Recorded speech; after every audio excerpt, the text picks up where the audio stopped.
রাজদিকে রাজধানী দিল্লির অবস্থা দেখুন, ভারী থেকে অতি ভারী বৃষ্টি। আগাম সতর্কতা ছিল, রেড অ্যালার্ট দেওয়া হয়েছিল যে এই ধরনের বৃষ্টি হতে পারে। ইতিমধ্যেই গতকাল দুজনের মৃত্যুর খবর পাওয়া গিয়েছে। রাস্তাঘাটে নিতান্তই দরকার ছাড়া কেউ বেরোচ্ছেন না এবং স্কুল কলেজ একরকম অঘোষিত বন্ধের চেহারা নিয়েছে। কি অবস্থা দিল্লি থেকে মৈত্রী রয়েছেন আমার সঙ্গে, বলতে পারবেন মৈত্রী কি পরিস্থিতি? দেখো অতনু, দিল্লির অবস্থা কালকের টানা 2 ঘন্টার মুষলধারে যে বৃষ্টি হয় সেই বৃষ্টির জেরে কিন্তু দিল্লির অবস্থা অত্যন্ত খারাপ হয়েছে এবং একাধিক জায়গায় জল জমার ঘটনা ঘটে।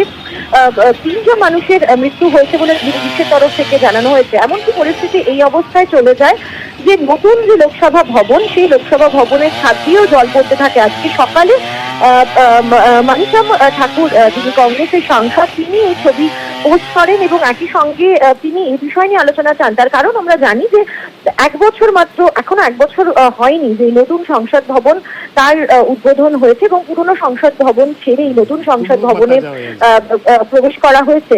তার 1 বছরের মাথাতেই এভাবে ছাদ থেকে জল পড়ার ঘটনা প্রকাশ্যে আসায় খুব স্বাভাবিকভাবেই সরকার পক্ষ কিছুটা বিব্রত এবং এই জল পড়ার যে ছবি যেটা সামনে এসেছে, সেই ছবি দেখা যাচ্ছে সেটা এমন একটি জায়গা যেখান থেকে রাষ্ট্রপতি সংসদ ভবনের ভিতরে প্রবেশ করেন।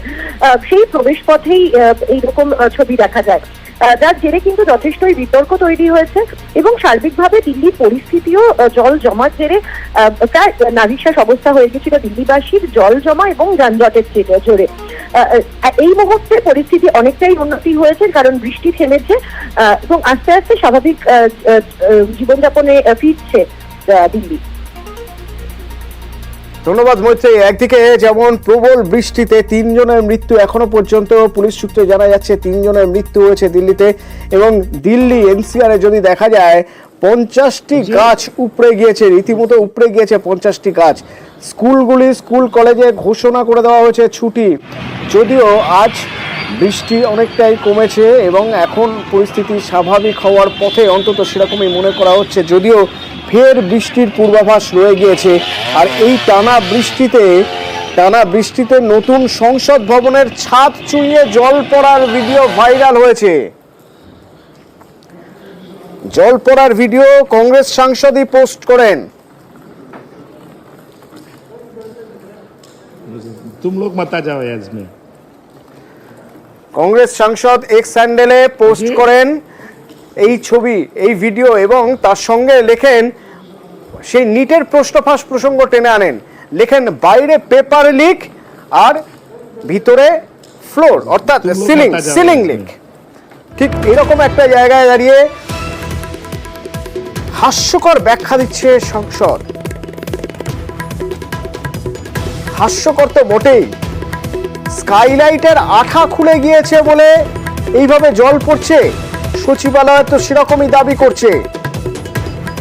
কোটি কোটি টাকা দিয়ে যে সেন্ট্রাল ভিস্টা প্রজেক্ট, নতুন সংসদ ভবন তৈরি হলো, আড়ম্বর করে সেই সংসদ ভবনের উদ্বোধন হলো এবং সেই সংসদ ভবনের প্রথম অধিবেশন চলছে এখন এবং সেই সংসদ ভবনের স্কাইলাইটের আঠা খুলে গিয়ে এই বিপত্তি।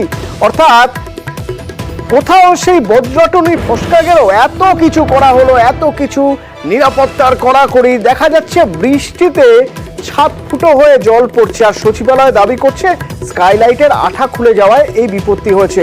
মহুয়া মৈত্র তৃণমূল সাংসদ মোদীকে নিশানা করেছেন, সংসদে আলোচনা চেয়ে নোটিশ পাঠিয়েছে Congress. Parliament ke lobby, it's not a parliament, it's an edifice to Narendra Modi ji's ego. So since he is anyway got the people of India have shown him a lesson, it is only natural that as a natural consequence of that even the parliament's lobby will leak. Bharat Mandapam ko dekhiye na, Paris mein bhi hai Plasto Exposition jahan pe ye sab events hote hain. Jitna bhi barish ho jaye, kahin dekhe, kahin civilized country mein jo main aapka showpiece hai wahan se pani girta ho, it's an edifice to Narendra Modi's ego. And since his ego has taken such a hit in these elections, it's only natural that water will leak from here.